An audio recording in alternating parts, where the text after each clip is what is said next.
Hey guys, obviously got Ashleigh Gardner joining us. Liam, you're in the room, so do you want to kick off and then we'll cross to those on Zoom. So just pop your hand up as usual and I'll come to you guys shortly.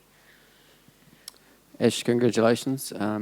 Just in terms of your first innings, did you think you had enough runs on the board? Yeah, I think so. While I was sitting off waiting to go in, we thought at one point probably 240 was going to be a really good score. It obviously looked pretty tough early to get going. I think we were going at threes most of the innings. And then Pez and Moon set a really good platform for T-Mac to then Tali McGrath to go in. And then once they kind of played really freely, that obviously gave me the freedom to go out there and score some quick runs. And yeah, it was, I think 270 was a really good score on that wicket with the wind as well. That played a major part of it as well. Obviously, your bowlers, came to the party in a big way, and I think by the finish, that's your biggest win over New Zealand in a World Cup and second biggest in history. What do you think that says about how you guys are tracking?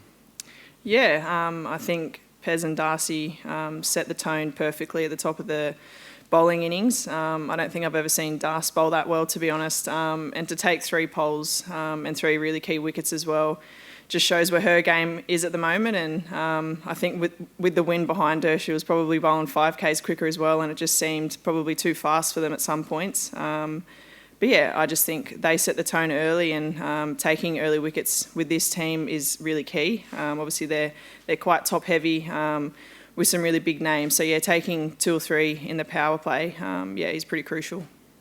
I think you've won 32 of your past 33 ODIs or something like that. Is there a wee bit of a case at the moment of the only team that can beat you as yourselves in terms of complacency?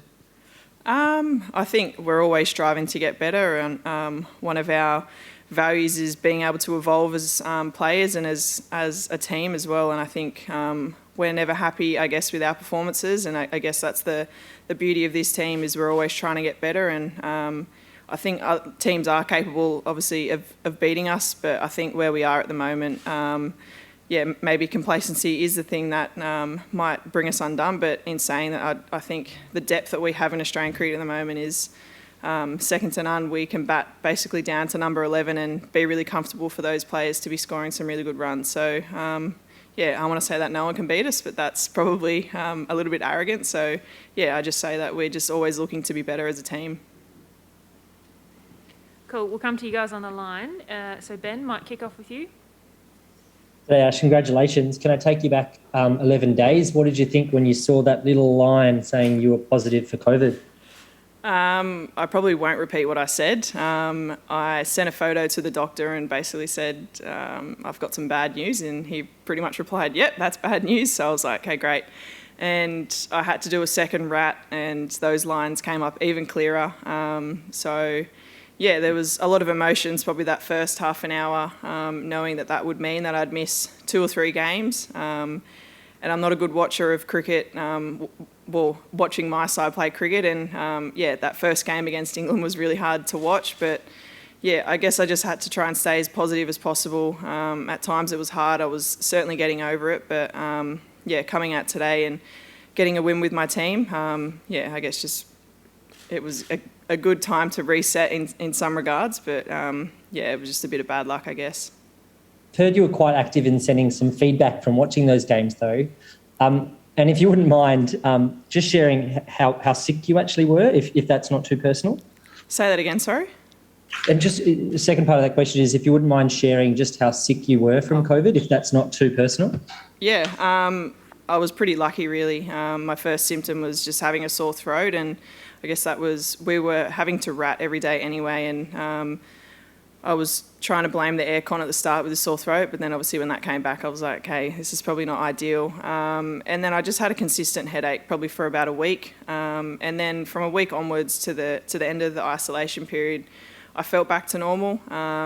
And obviously today was always going to be a test with how I was going to feel. I think early on I was getting a little bit puffed running on the boundary, but the main thing out of the game was I just felt like I had a really heavy chest at points, which is quite a weird feeling. But other than that, I'm feeling pretty good. Congratulations. Thank you. Thanks, Ben. Mal, we'll head to you next. Yeah, Ash, can you talk us through how you can sort of spend 10 days locked up in a hotel room and then play one of the great blazing innings in a World Cup? I guess there's a lot of confidence involved. My first training session yesterday, I hit the ball pretty badly, and I was pretty frustrated with that preparation going into today. And Moddy was just telling me, like, just take the confidence out of what you were doing before you went into that isolation period. And I just try to do that, and I think the platform that the girls set for me to go out there with was really good, and I just had that freedom to, I guess, play the natural game that I play and take the bowlers on. And I guess it was one of those innings that sometimes comes off and sometimes doesn't. So I'm certainly not saying that it was the 10 days isolation that's done that, but I guess it was a good period just to reset and recharge. Thank you. LJ? I think you popped your hand down, but I'm not sure if you still had a question. What I was going to ask, got asked. All good. Perfect. Gomesh? Thanks, Lucy.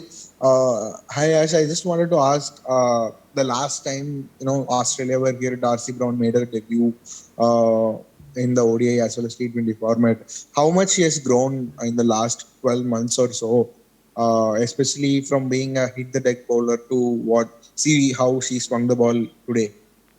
Yeah, I'm pretty sure you're talking about Darcy. I guess with a young, quick, you're going to get some really good games out of them, and then sometimes some inexperienced games. And I guess that's the beauty of what Darcy possesses.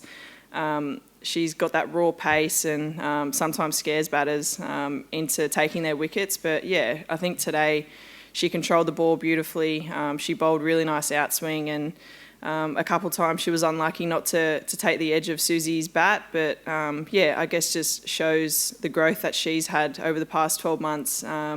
Stemming back from WBBL, obviously that was where she was recognised first, and I think most of the times that she's pulled on this Australian jersey, she's bowled at 110%, and today she bowled beautifully. Just a quick one, if I may. Is she the same, bowls with the same kind of intensity and pace with you guys as well in the nets? Does she bowl the same pace? Is that what you... Yeah.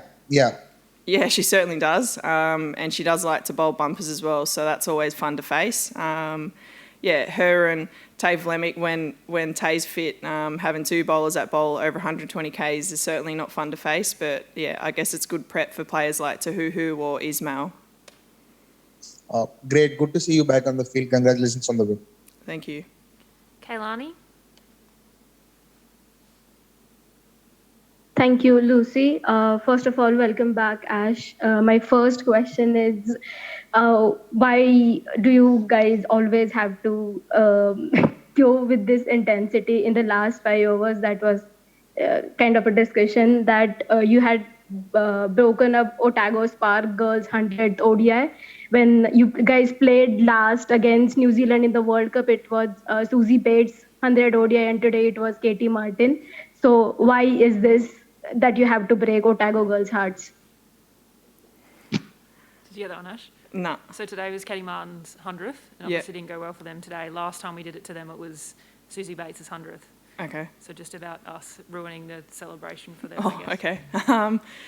I mean, it's always good for players to obviously have milestones. I just think, like I've mentioned before, we're always trying to evolve as a team, and I think we're a completely different team to probably what we were in 2017.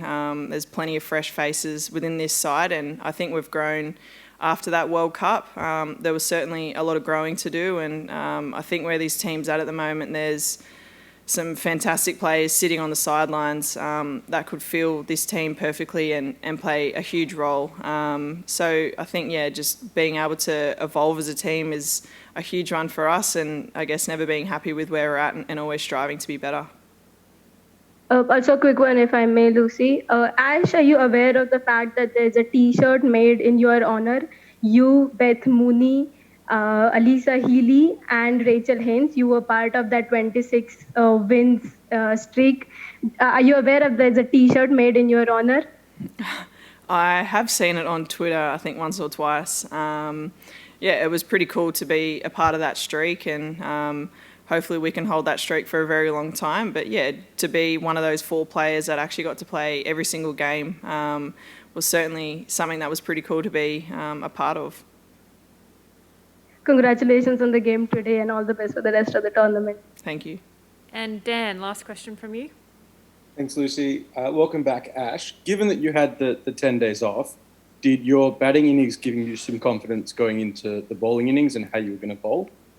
Yes, certainly. I think being an all-rounder, you can obviously take confidence out of whatever skill you've done first. And yes, I guess there was a bit of luck involved with my batting innings. The breeze was quite strong and I probably didn't middle all of my shots, but sometimes that's the beauty of cricket. You don't always have to be perfect. And I certainly did try to take the confidence out of what I was doing with the bat in hand. And I guess trying to come up with a plan to not bowl, I guess, what was easy to hit. The first over obviously didn't go the way that I would have liked, but I felt like I pegged it back and I guess stuck to my plans and just tried to bowl into the wicket and make it as hard as possible to try and hit me back over my head.